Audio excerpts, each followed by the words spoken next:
हाँ जी वीरो मैं तुहाडे कोल फिर एक नवी वीडियो लेके आया LG कंपनी का वीरो एसी विंडो तो ये वीरो एक फंडा ते आ मोटर आ फैन मोटर हवा आ लगी वीरो इधर पखे भी चलाउंदी है इधर अंदर बलोर तुहानूं भी दिखाऊंगा तो ये वीरे शावट बुश की प्रॉब्लम आ गई तो किसी मिस्त्री ने वीर ने दिखाया होना वो कहते भी शावट बुश नहीं पैने सिर्फ ये मोटर नवी पाऊगी तो ਵੀਰੋ ਹੁਣ मतलब ਉਹ ਬੰਦਾ ਕਹਿੰਦਾ ਮੋਟਰ ਨੂੰ ਦਿਖਾਈ ਉਹਨੂੰ ਤੇ ਉਹ ਕਹਿੰਦਾ ਵੀਰੇ ਮੋਟਰ ਨਵੀਂ ਪੈਣੀ ਸ਼ਾਵਟ ਬੁਸ਼ ਨਹੀਂ ਪਾਉਣੀ ਤੇ ਵੀਰ ਕੋ ਆਪਣਾ ਟੀਮ ਵਰਕ ਬੰਦੇ ਕੰਮ ਕਰਦੇ ਆ ਉਹਨਾਂ ਤੇ ਪਵਾਵਾਂਗੇ ਸ਼ਾਵਟ ਬੁਸ਼ ਨੂੰ ਦਿਖਾਵਾਂਗੇ ਵੀ ਉਹਨਾਂ ਨੂੰ ਵੀ ਮਿਲਾਵਾਂਗੇ ਤੇ ਆ ਵੀਰੋ ਏਸੀ ਆ ਤੇ ਹੁਣ ਪੱਟਦੇ ਆ ਤੁਹਾਨੂੰ ਦਿਖਾਉਣਾ ਪੱਟ ਕੇ ਤੇ ਆਹ ਵੀਰੋ ਦਾ ਉੱਪਰਲਾ ਕਵਰ ਤੇ ਆਹ ਵੀਰੋ ਇਹਦੀ PCB ਆ ਤੇ ਬਾਕੀ ਆ ਢੱਕਣਾ ਬਾਈ ਉੱਪਰ ਇਹਦਾ ਜਿਹੜਾ ਲੱਗਿਆ ਹੋਇਆ ਇਹ ਵੀ ਪੱਟਦੇ ਆ ਬਾਈ ਦੇਖੀ ਤੇ ਹੱਥ ਨੂੰ ਵੀ ਖੋਲ ਕੇ हाँ जी लो वीरो बलोर अपने मतलब आ दिख रहा अंदरला बलोर ही पट लिया अपने सारा हाँ वीरे है कूलिंग कंडेंसर आ मूरले पासे लगे आंदा बलोर दे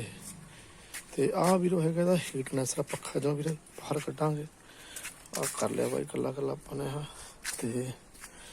थानू खोल के भी दिखावांगे ते देखो भाई बाहर कट लिया अपने ते मोटर पटांगे भाई थानू भी दिखावांगे हाँ जी लो वीरो मोटर बाहर कट ली अपन तो ये शावट बुश पवावांगे तो हाँ जी लो वीरो अपने इतों कड्डी है जी ये तो जब फिट करांगे तुहानूं दिखावांगे तो नाले वीरे दी सर्विस आ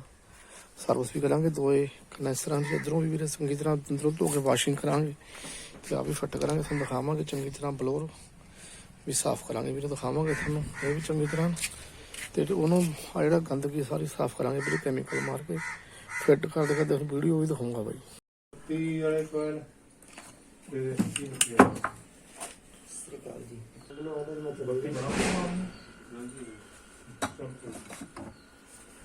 2-3 आइटमां पई ने बब्बू लिखिया उत्ते ते एक थल्ले टुल्लू वो पत्ता के भी है चेक करा के दवांगे हाँ जी लो वीरो सर्विस शुरू करती है अपने सर्विस बहुत गंदा है ना इधर भी कंडेंसर पक्का है भाई इधर इधर भी कंडेंसर खुला है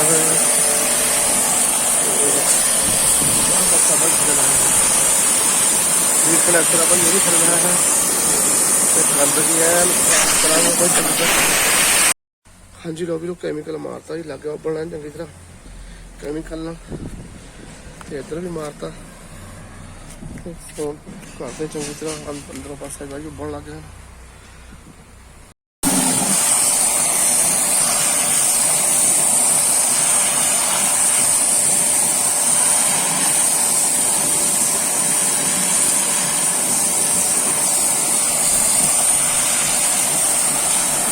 भाई गंद सी मतलब ये पूरी गंद है हाँ जी लो वीरो मोटर आ गई शावट बुश पै गए तो मोटर रोक के हम फिट करांगे करके थोड़ा दिखाना भाई हाँ जी लो चालू हो गया वीरो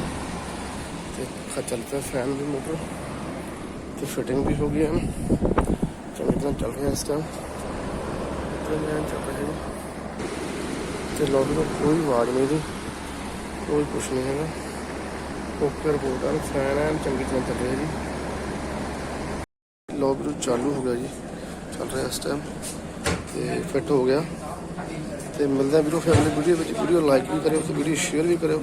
दसियो भाई अपना काम किदा अपना तो चलता इस टाइम ओके